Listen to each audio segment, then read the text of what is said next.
Hey, hey, hey. Time for the Out of This World story from rSpace. Well, if it isn't the consequences of their own actions arriving right on schedule.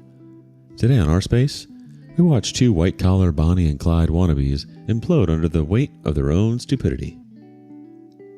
Her affair partner thought he upgraded. Now they're both jobless and getting sued. I, 34 male, thought I had a solid marriage with my wife, Natalie, 32 female. We'd been together for 10 years and married for 7 of them. We had a good life. We owned our own house, had 2 cars, and a solid investment portfolio. I run a consulting agency that I developed when I was 28. Natalie worked in a fintech company in customer support.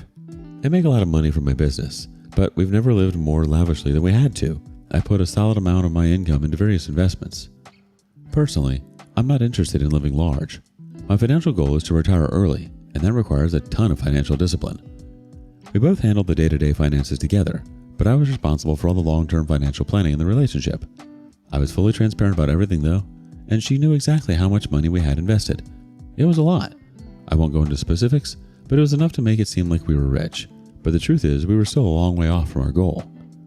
I don't think Natalie saw it that way though. She would have heard the huge numbers and seen how well the investments were doing, and she probably wondered why we weren't living it up. She never complained outright, but there were some moments where I could tell that she was frustrated that we weren't living like millionaires. I just tried to explain to her that the goal was to build up a better life for ourselves in the future, and to make sure that our future kids had the best start to life. Natalie's goals were a little more selfish than that. A few months ago, I started to realize that something was off. She got more guarded around me. Communicating with her became an uphill battle. I didn't know what was going on in her life or at work anymore. All of my efforts to get her to open up were met with one-word answers or grunts. Of course, I felt like I must have forgotten some anniversary or something, but when it went on for way too long, I realized it couldn't be that. Things cooled off between us physically too. No more kisses and hugs. If I touched her, she'd stiffen up or shrug me off. Needless to say, there was absolutely nothing going on in our bedroom either.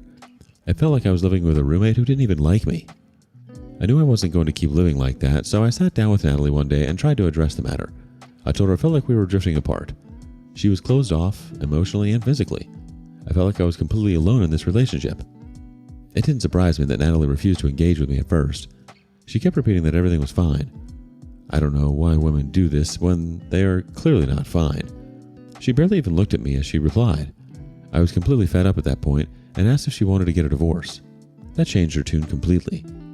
Suddenly, she was willing to talk things through and said there was no need to take drastic decisions. We had a long talk that night, and that was when I realized that something deeper was wrong in our relationship. I could tell that the answers she gave me weren't fully honest, so I did some investigating. I checked out her phone when she went to sleep. At the time, I felt bad about it. My guilt quickly disappeared when I discovered what she was hiding. She'd been having an affair for close to a year. There were a lot of messages with this guy, and it was all very hard to read. A lot of messages were pretty sexual, with some having been sent after the act. There were even nudes in there. What really got me was what they said about me.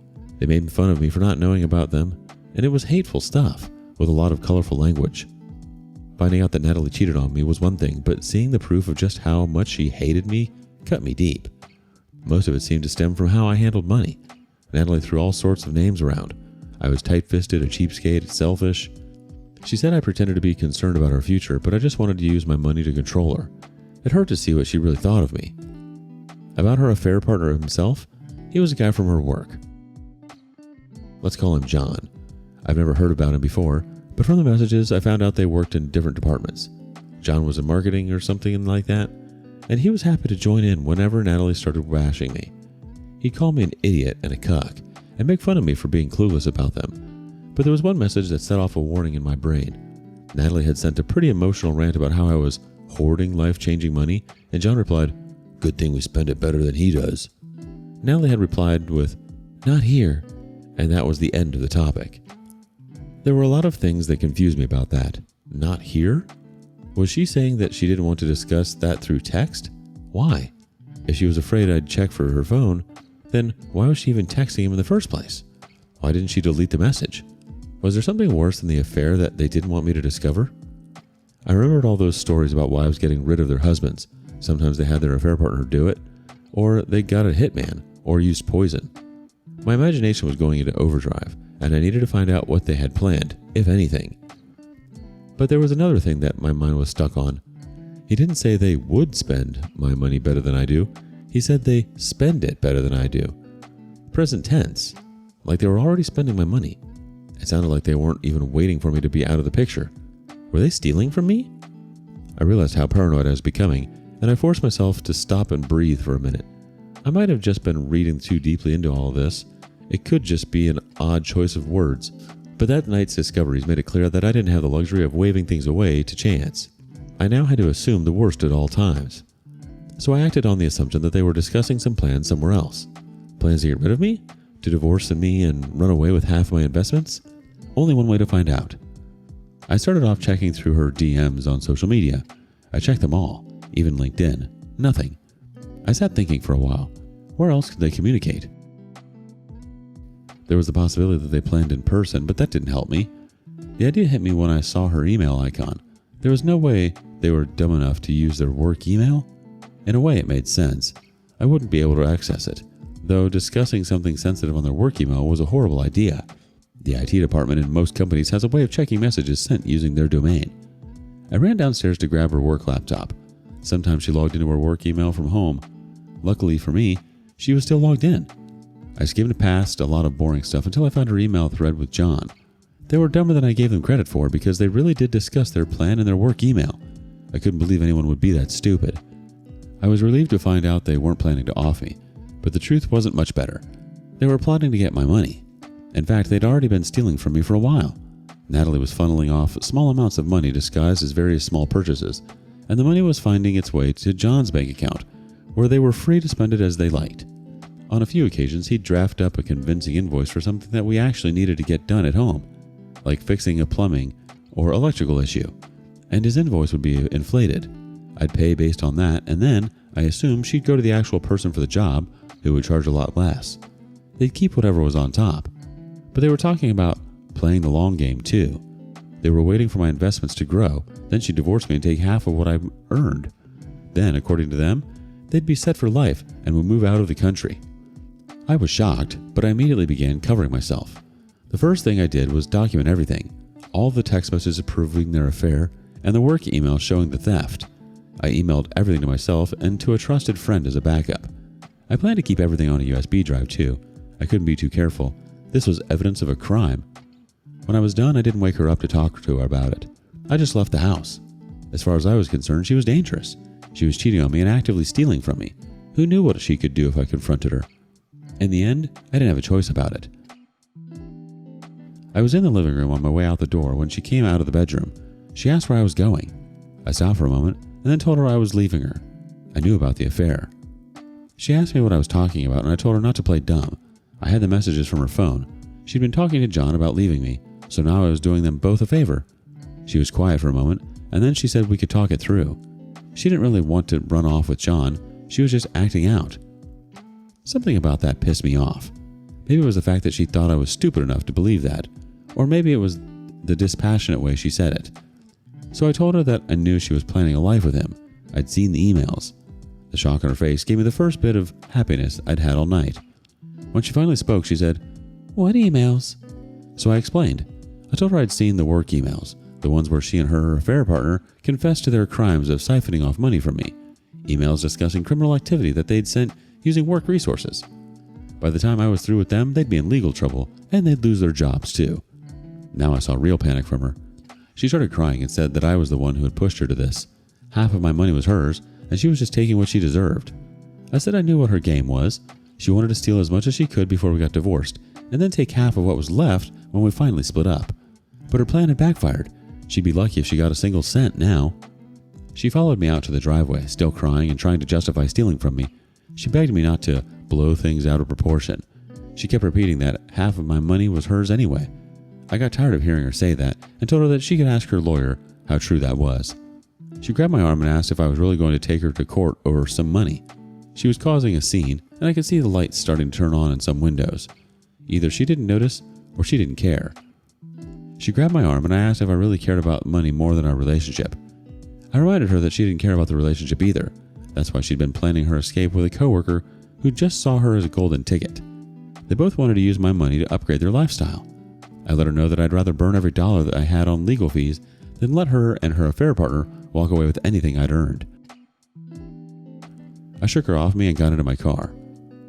I found a hotel that night and paid cash just to avoid the chance that she could find me using my card. I was that paranoid now. Natalie called me a few times, but I didn't answer. I decided that from that point on, I wasn't going to communicate with her without a lawyer present. I was already beating myself up for talking to her before she left. It was a moment of weakness, and I'd just have to live with it. The next morning, I began talking to lawyers to figure out what I needed to do.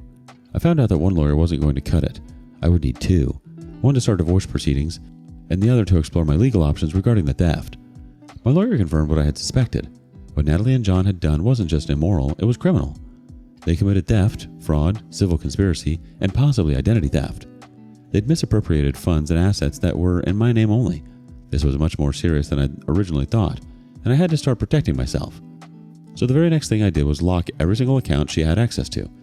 I shut down her cards and froze the joint account. I even had a fraud alert placed on my credit, in case they had access to more than I suspected. I changed the passwords on all of my accounts and bank apps. I also filed a police report to get a criminal investigation started. I provided them with every piece of evidence I had. I wasn't going to go easy on her. The whole case is a long way from settled. It's just begun, and I'm already exhausted. It's hard processing such a betrayal like this and coming to terms with the fact that your life will never be the same again. I mean, divorce is hard enough, but having a criminal investigation running along with it is making things a bit more complicated. In the meantime, I'm still in a hotel, trying to adjust to the mess of my life currently is in.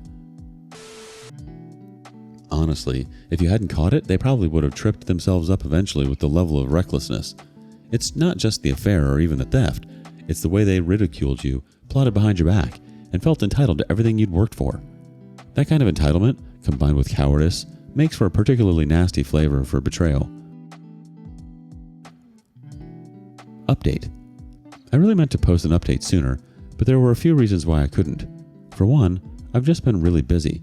Divorce was a mentally and emotionally taxing process. I won't say I was depressed or anything, but for a long time, I battled with a complete lack of motivation to do anything outside of work. I just felt like the most of my energy was drained on dealing with all of the legal situations going on in my life. But now the divorce is wrapped up, I feel like I can give you guys the update you've been waiting for. First, Natalie got served with divorce papers and she called me immediately. I actually answered her call this time to see what she had to say for herself. She didn't even pretend to want to save our relationship. She just begged me to drop the charges. She insisted that I was about to ruin her life. When I refused, she went into rage mode. I mean full-on rage. I've never heard her that mad before. She said I was being petty, that affairs happen in marriages and sometimes wives dip into accounts a little. She told me I was acting like the first person that this has happened to. She had the nerve to say I was acting like a victim. I told her that I was a victim. I was the victim of a crime that she and her affair partner had both orchestrated against me, and I wasn't going to let them go free. I planned to walk out of the marriage, and hopefully they'd both be thrown in jail. I told her not to take too long with the papers, and to contact my lawyer when they were ready. Then I ended the call. She called me back immediately after that, but I just let it ring. I thought divorce was tough enough on me, but Natalie definitely had it worse. She was fighting a criminal case at the same time, and she was losing on both fronts. There was a ton of evidence of them detailing their crimes, and the investigation uncovered just how much money she'd siphoned from me and what they'd done with it. They'd been at it for a while, and they were careful. They'd pulled out a lot of money and sent it all to John to hold on to. The interesting thing was that John seemed to have another savings account that he was funneling some of that money into, and Natalie hadn't known about it. It seemed there really was no honor among thieves. When that came out, their relationship imploded. Suddenly, Natalie wasn't on his side anymore, and she was happy to throw him under the bus. She testified that everything was his idea, and he had manipulated her into taking the money from me and constantly pushed for her to get a divorce. John testified against her, too. He claimed that she only held the money for her.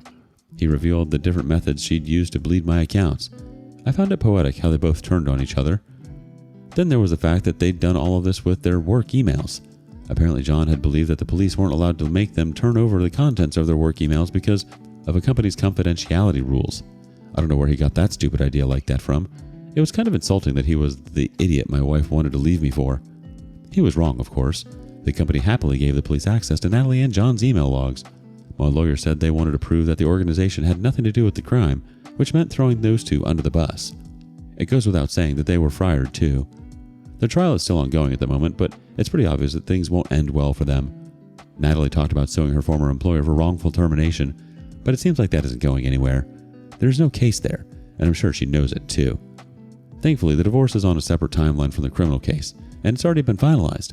As expected, the courts weren't ready to take the side of a criminal. By the end of it all, I didn't owe her anything that she didn't already own. Unfortunately for her, all of the money she owned was in accounts that had been frozen while her criminal trial was ongoing. So she came out of the divorce completely broke. With no job and no accounts, she's completely screwed. From what I've heard from friends, she's been scrambling to find a way to make ends meet. She's currently staying with a friend who pitied her more than anything else, and the lawsuit is making it impossible for her to find a job. Checking out her LinkedIn showed that she's still open for work and entertaining freelance options. I don't even think she has any freelance skills to offer, but her situation has just become that desperate. I couldn't waste any energy feeling bad for her. She chose this life. I was working hard to build a future where we'd be taken care of for the rest of our lives, and she'd thrown it all away because she wanted to live big now.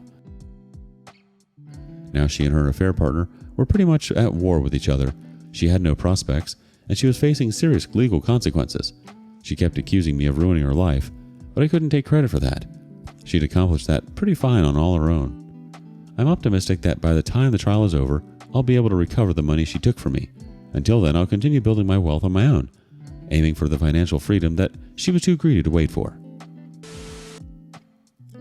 What really stood out to me was how quickly the two of them turned on each other the second things got hard. That right there is all the proof anyone needs that this wasn't some great love story. It was just two selfish people feeding each other's egos and greed until reality caught up. You're right not to feel bad for her. Actions have consequences, and she chose this path every step of the way. All you did was hold her accountable. What do you make of all this? Share your thoughts with us in the comments below. And thank you for joining us today on rSpace. Be sure to like and subscribe and hit that notification bell so you don't miss out on our next video. See you next time.